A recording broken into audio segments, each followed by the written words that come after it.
Então, pessoal, algumas coisas relacionadas ao lançamento da SpaceX, né? Tem muita física envolvida aí nesse lançamento, né? Então, como é que os caras conseguem colocar um objeto desse em órbita? Né? O que é essa órbita? Né? Porque aquela velocidade, se vocês repararem, né? Quando chega a 27 mil e poucos quilômetros por hora, a velocidade da nave para de subir, né? Então ele para de acelerar. É naquele ponto que se pode dizer que a nave atingiu a órbita, né? Então, basicamente, isso segue a terceira lei de Kepler.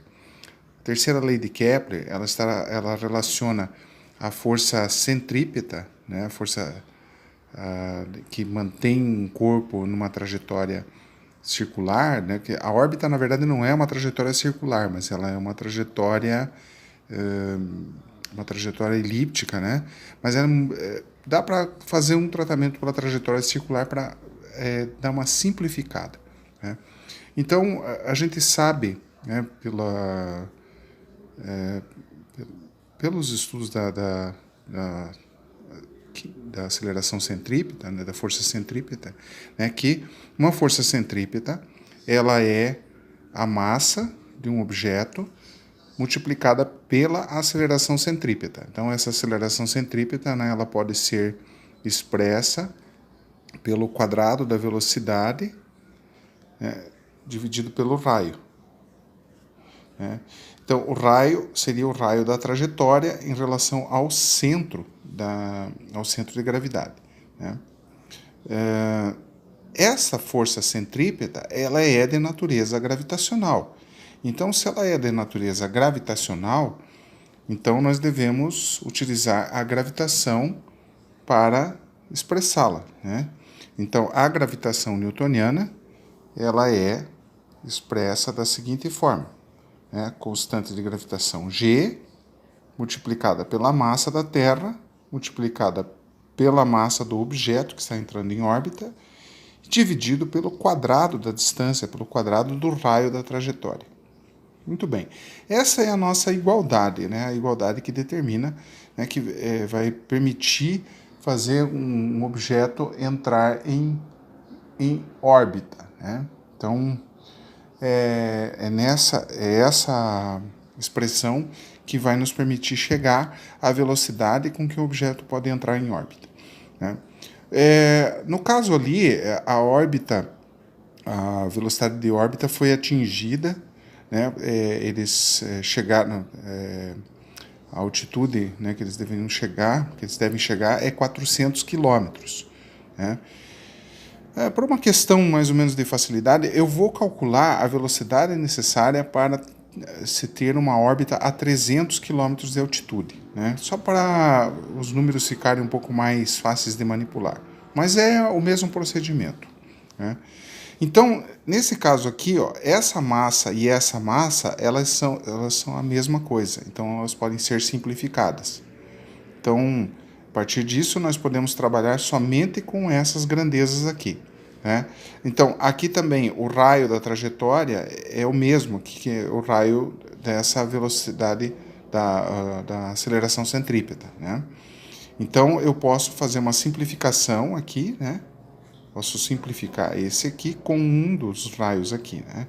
Então eu vou ter uma expressão bastante simplificada, né? Que é V igual a raiz quadrada da constante de gravitação multiplicada pela massa da Terra, né? Tudo isso dividido por R, né? Só pelo raio. Muito bem. Se eu fizer uma substituição, né, pelos valores da constante de gravitação universal, né? Então, por exemplo, eu tenho aqui V raiz quadrada, e aí eu vou entrar com os valores, né? A constante de gravitação, ela tem o valor 6,67 vezes 10 elevado a menos 11. Aí a unidade de medida é Newton vezes metro quadrado.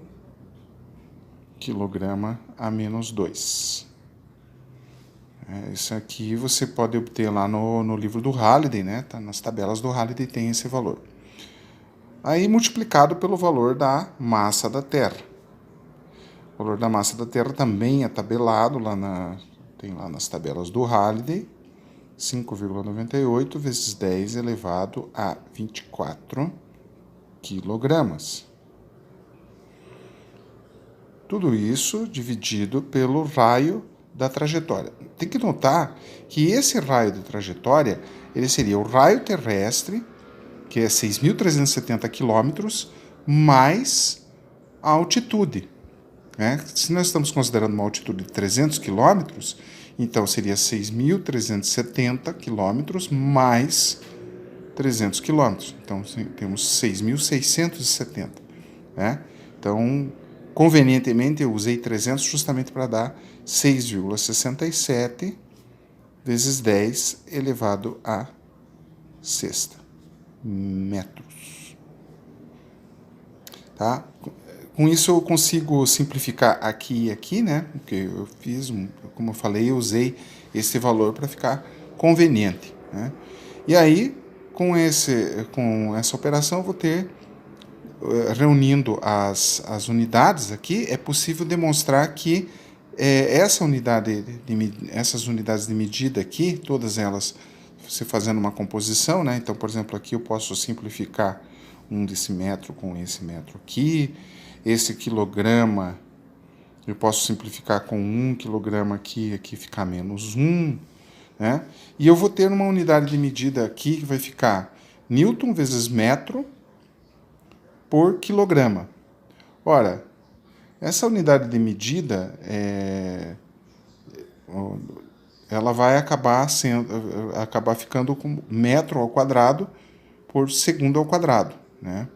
Então eu posso fazer essa demonstração depois ali para mostrar.